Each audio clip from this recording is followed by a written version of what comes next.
What's up, friends? It is I Shit with another wonderful episode of B-Town Stories with my main man, Food. Hey, it's me, Foodie Lagar. AKA Foodie Duty. Yes. We've got a banger of a B-Town story for you guys today. It's a doozy. Dare I say CSI punk rock? Bremerton. It is scandalous. There's some scandal in this episode. You know, Josh, I talked to the people from the Smokestack, and I was going to write like a feature article on this story, but they wanted me to do it in like 400 words or something, and I'm just like, there's too much fucking nuance to the whole thing to do. Yeah. That would just be doing a major disservice. So I thank you, sir, for joining me on telling this wonderful historic story here on our pod. B-Town Stories. Yeah. It's my pleasure.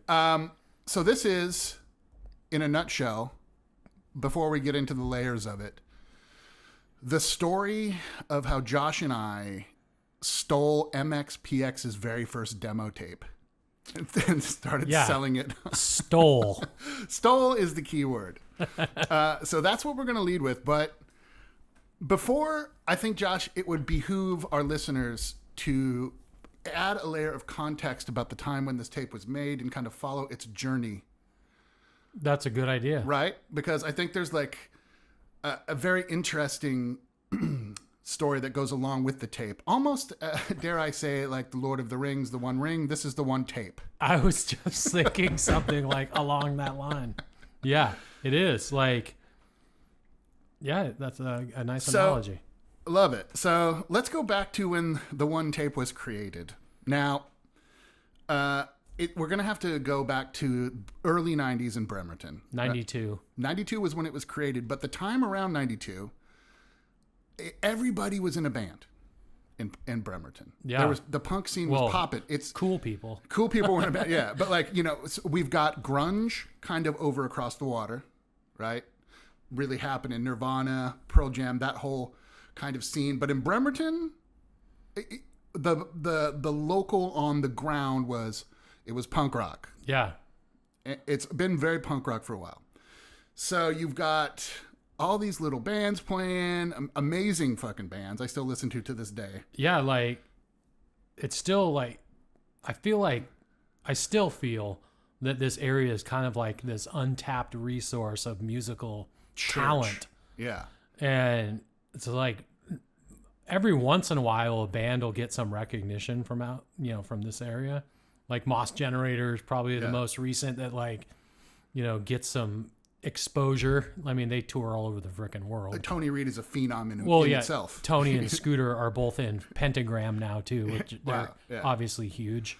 But also, like, if you're listening, I mean, like, I used to walk the halls of Olympic High School, and Ben Gibbard is just playing with Jeremy Fairbanks. Yeah. You know, like in the band room. In the band room. And obviously we all know who Ben Gibbard is, you know. Yeah. And so Josh is right. I mean, a lot of people of talent come to Bremerton via the Navy, and then they set up a family here, and it's like a melting pot of all these people coming up, and it gave way to a fucking magical punk rock scene. Yeah. So great. I mean, even if we called it the punk rock scene, even though not every band sounded like a punk band, but it was the punk scene though, you know? Yeah.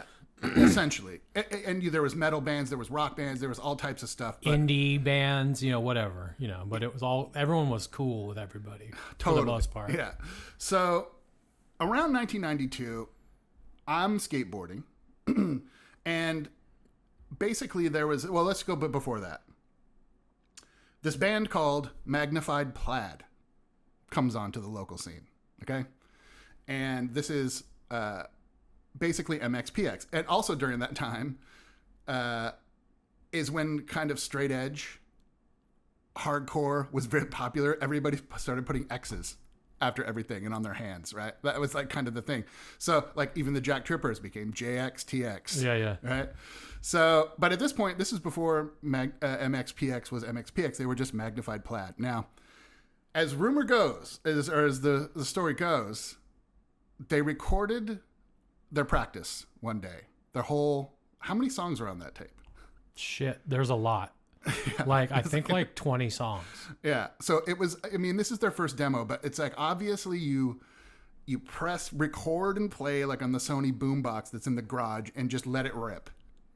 It's a little, I mean, I'm pretty sure it's on a 4-track. Really? Like it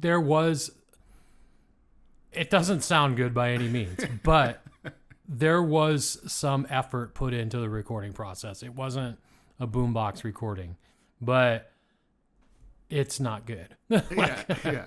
So, and you know, the songs definitely were not there yet for Mike Herrera, you know, like, sure. I mean, you could tell he had potential, but they just weren't there yet. His songwriting ability hadn't fully formed. But also rightly so. I mean, these guys are like 14, 15, 15, 16, I think, yeah. So like, which is kind of remarkable that people were taking bands seriously in Bremerton across the board that day. Like the Jack Tripper's first demo was the best shit I've ever seen, and those guys were all like 14. Yeah. You know what I mean? So they make this tape, right? And then we all used to skateboard and go to this little youth group up on Fairgrounds. What's the name of that fucking Crossroads? The Crossroads Church. We'd skateboard and hang out and drink pop. And it was just a cool hang. Like the church put it on so people could come and do positive things. So as rumor goes, Mike Herrera brings this tape to youth group and gives it to a mutual friend of ours, Dave Topness. To say, hey, check out my band. Yeah, check out my band. We just recorded our songs, Yeah, so we recorded our songs. So Dave Topness takes the tape. And almost like the Lord of the Ring, it goes missing. Like he holds onto it and like it disappears in a drawer somewhere for like a couple years. I mean, this is 92, I'd say. It was 92. 1992. It does not resurface. It does not resurface. And time goes by. Obviously, A Magnified Plaid is playing with a lot of other fucking awesome bands in Bremerton. Everybody's in it. Dude, like Endless Descent, Jack Trippers, Fight for Change, like all these amazing, even Ben Gibbard's first band. What were they? Like Oddfellows Local? Yeah. And so, eons go by, which is like 3 years. And eventually you get the tape from Dave. So I'll explain how that happened. I did not know Dave at the time that he got the tape from Mike. I hadn't met him yet, and I think I maybe knew you at the time, but maybe I might not even have known you at the time. Yeah, this was before we started kicking. Yeah. Okay. So 5-6 years later, see 92. Yeah, probably 5 or 6 years later, I had been friends with Dave for a few years, and his girlfriend, soon to be wife, they lived up at Snoqualmie Pass, and me and my girlfriend at the time, we were all like friends. So we were going to go up and spend the weekend with them up there, go snowboarding, do whatever. And first night we're hanging out there, I just like saw this box. I've always been like a music like nerd dude who like, if I saw a box of tapes, I'm like, oh shit, I got to look through there and see what. I wouldn't call it a nerd. I would call it more of a fucking encyclopedia. Dude. Yeah. I just want to know everything about music. So anyway, I see this box of tapes just sitting in the corner. I was like, hey, I'm going to go look through this. And I saw this little white tape that just said Magnified Plaid, something. It was the date, 1992. I don't remember the day and month, but it had the day, month, and year on it. And I was like, what is this? And at this point, let me preface that MxPx is a pretty big band at this time. This is 97. Yes. Oh, So, but like, I think that's a great place to kind of pontificate a little bit. Now, people in Bremerton, or actually in any band, they're going to be haters if somebody starts to get a little success. Yeah. Just in general, right? And MxPx was the first punk band, to really start to fucking make it out there, to be successful from the Bremerton scene, right? Yeah, like many others should have, just because they were so good. But I don't know, like they, we haven't brought it up yet, but they were a Christian band. Yeah. And I mean, they say they weren't a Christian band, that they were Christians in a band, but a lot of the lyrics were very much about church and the Lord and all that stuff.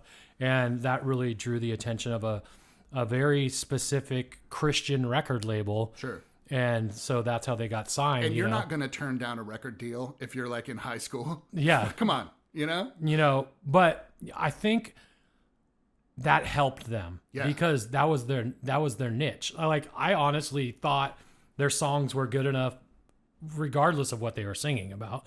Sure. I didn't care. I was a fan instantly. That was like the first local show I ever went to, and I saw them. I was like, these guys are good. I fucking was just like, yeah, I like this. And like hella cool dudes. Yeah. I used to chill with Thomas Newski a little bit when like our parents were friends. And, we always all used to skate together, and Yuri was always fucking totally cool. Yeah. So, I mean, I never really knew those guys back then, but I've gotten to know Mike and Tom pretty well over the years. But, so that's I think that's what got them out of town, was the fact that they were this safe punk band. Mm-hmm. I've heard countless stories over the years of people saying that their parents wouldn't let them listen to Green Day and The Offspring and Rancid, but they'd let them listen to MxPx because that's a great point. Yeah. And so they built their fan base out of that. And again, I want to reiterate, it's nothing to do with their songs or their talent or anything, but that is definitely a niche for them. 100%. But also too, by that, the nature of being punk rock is it just in people I know in general is you're anti-establishment and you're your own worst enemy to success almost by default. Yeah. You know what I mean? So these guys, even still to this day, are you can tell they're just DIY, have fun, and work hard at it. Yeah. And that's something a lot of people that they think they should just be given shit. You know what I mean? If you're that good, but it takes being better than being good. You have to be consistent and diligent. Yeah. And also, like you said, have an on-ramp to collect fans. You Yeah. know what I mean? And those fans, all of them stuck around. Yeah. Mike Herrera is a master class in business. Yeah. The dude's a genius.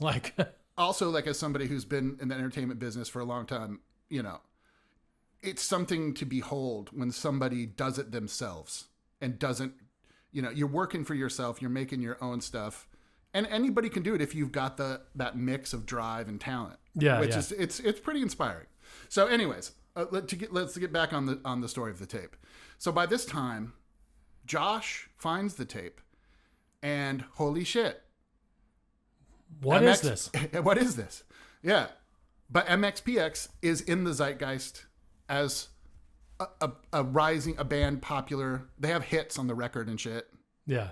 So they're ostensibly a big band. Yeah, pretty much. And I was like, hey, Dave, what is this? And he was like, oh, Mike gave me that back when they first recorded something. And he's like, I know you're an MxPx nerd. You want it? Here, take it. He just gave me the tape. I didn't think too much of it. I went home and I listened to it and I was like, oh, well, this kind of sounds like crap. I don't want to listen to this one. I got all their current albums that are 10 times better, Yeah, yeah. So I just kind of shelved it for, it was just in my box. It went from Dave's box of tapes to my box of tapes. Yeah. The only difference with my box of tapes was a little more organized and much larger, Yes, yeah. So it was just sitting there for a year, 2 years. Something like that. Now I'm off at college and I come back, I believe it was Christmas of 98. Sounds about right.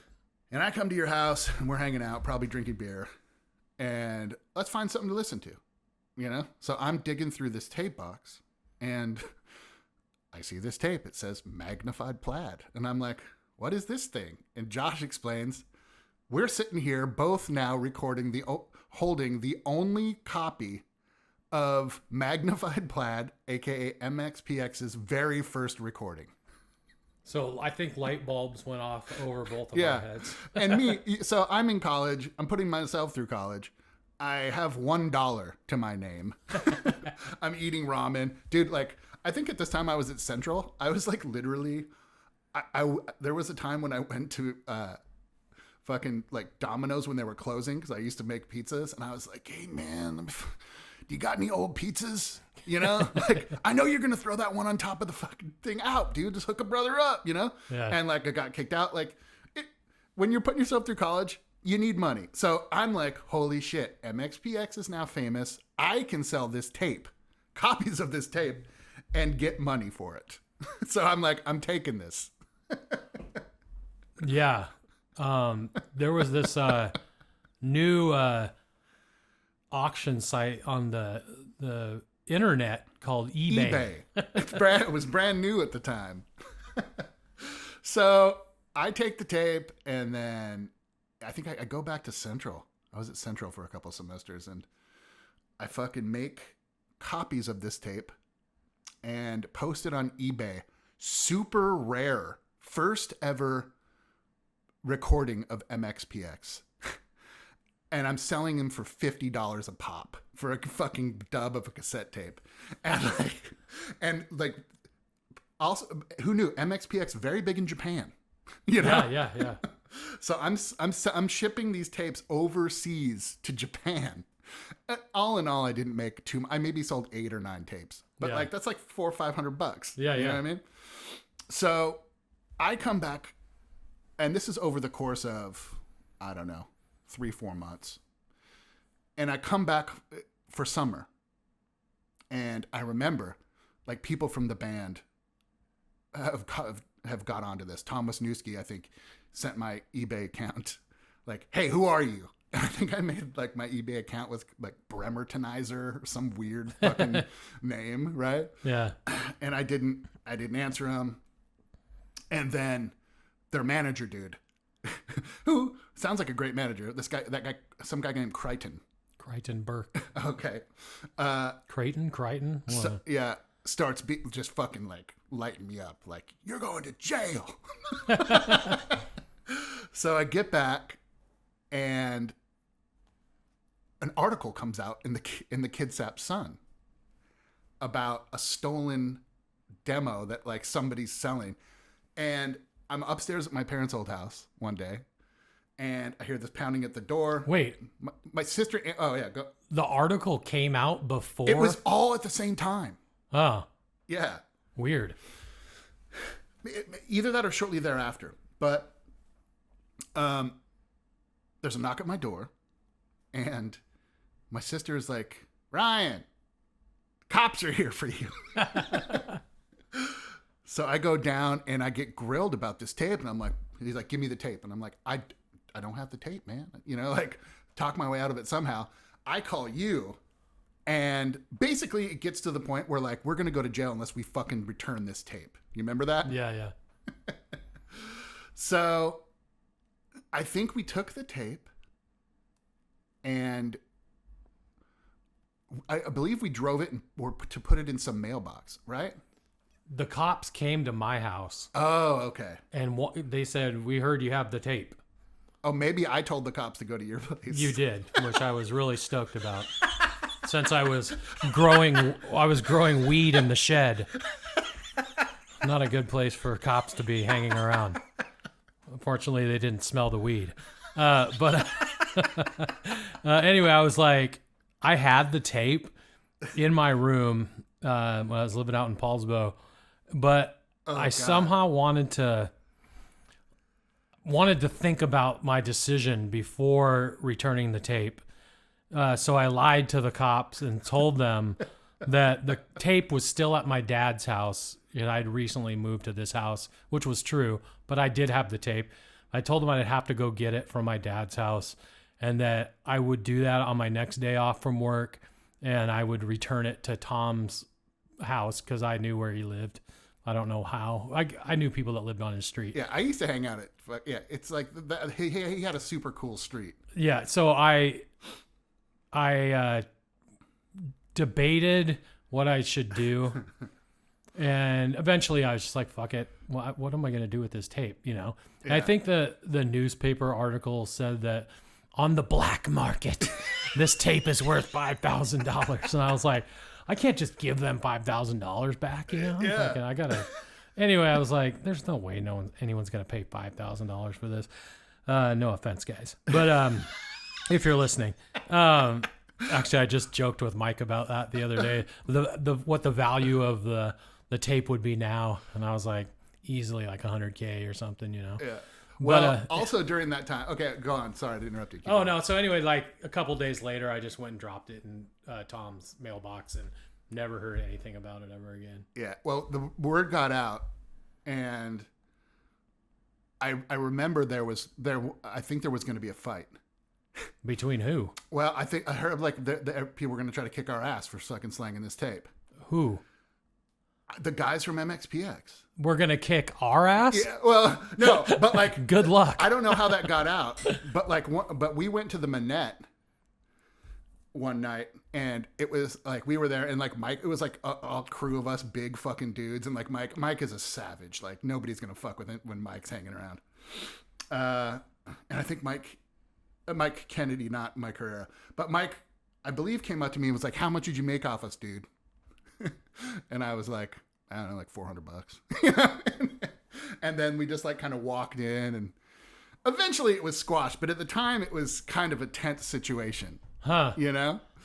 But, you know, time goes by, and I think it's just a really fucking funny story. And at the end of the day, I mean, the one tape to rule them all worked its way back through this system of kind of punk rock drama back into the hands of those guys. And didn't you tell me they might have released it? They did. Oh, as really? like some, correct me if I'm wrong, if one of you guys is listening to this. I thought it was like released as like to their fan club or something like that. You know, it was like a couple songs off of it, at least on a 7-inch or something like that. Don't quote me on that, but that's what I think. Something to do with their fan club.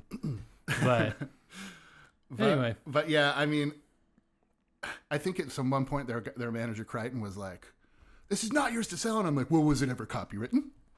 You know, like, yeah, being just a total dick. But in retrospect, if anything you make is copywritten, you don't have to, like, it helps you protection, like, to go to like the copyright office and like register a copyright.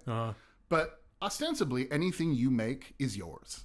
You know what I mean? Yeah. So that I kind of learned that lesson through the end of it, and I don't know. It's a pretty gray area, you know, like I could see why they didn't want you making money off of their product, you know? Yeah.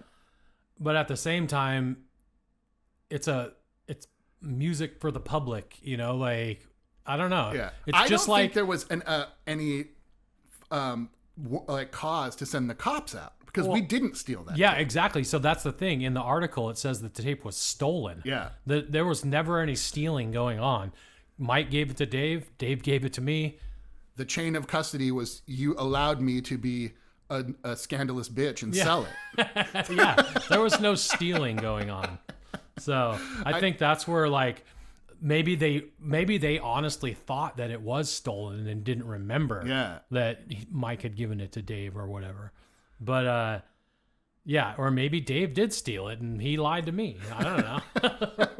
But you know, that it wouldn't have been anything that Dave could have benefited from at the time. It was just his buddy's band's demo tape, because they weren't really anything at the time. Yeah. So I highly doubt he stole it. But Dave, he could be forgetful. So he Dave, love you, buddy, if you hear this. He probably just forgot he had it and threw it in a box of tapes and didn't think anything about it. But I you know, in a way, we are stewards, Josh, to help preserve this recording, you know, and we all had a lot of fun with it. And who knows, maybe this will generate some buzz for people to go kind of listen to that old recording. It's emblematic of the zeitgeist of Bremerton in those days. People recording shit in their garage on a fucking boombox, on a 4-track. Yeah. Just, you know, going out and doing their own thing. Yeah. Just which they're still doing that to 100%. You know, just like, on a much larger scale. Yeah, and that really is, I think, why they embody like the spirit of Bremerton almost better than anybody else, especially the Bremerton punk scene. I mean, there's amazing like in their own ways, like fucking Neutral Boys, like My Ride or Die, fucking Mike Moe, like so many fucking awesome Bremerton people. But like, you know, if you if you really put your back into it, and you really are that guy and those guys, and you just stay consistent and do it. And like, dude, MxPx is making better music than ever. Yeah. Like they're leveling up. And they're bigger than ever. Yeah. I mean, I feel like they're just like, I don't know, they just get better. These dudes are like almost 50 years old and they're still killing it. And also, I think the first time I ever heard punk rock proper was Yuri was playing in that band. It was at Ridgetop. There was like a battle of the bands or something. It was like a talent show day, and they put together like a Misfits cover band. And I think that was the first time I heard the Misfits. Huh. Yeah. Which are like one of my fucking all-time favorite bands now. Yeah, yeah. But anyways, I'm glad we got to tell that story. It's been kind of bubbling on my brain for a long time. And I think it's better to kind of code it in the whole grand scheme of how it fit into the Bremerton scene, as opposed to try to articulate it in like a small 400-page or 400-word story for the Smokestack. Yeah, you know yeah. what I mean? That would not have been good. So, all right. Well, I think that's a wonderful Bremerton story food. Yeah, what do you that's think? pretty good. You got any else? Any salt and pepper for that steak? I was thinking about it. One little side note that I'd like to add to the story. Great. That time that me and Steph went up to Dave and Jessica's and I got the tape. Yeah. First, we get there and there's like 15-foot walls of snow on the side of the highway. And Dave and Jessica just lived in this little like cottage on the side of the highway. One of those little snowboarder cottages. Yeah. But like getting into their driveway was like going around like a 15-foot wall. It was like there was no curvature. It was just like a square, and you could not see in there, and you couldn't see out of there. And so right when we get there, they had met us in town, and we came up. We all parked in the driveway, and me and Dave were going to go inside, and the girls were going to get in Steph's car and go down to Cleellum, I think, and go shopping or something like that.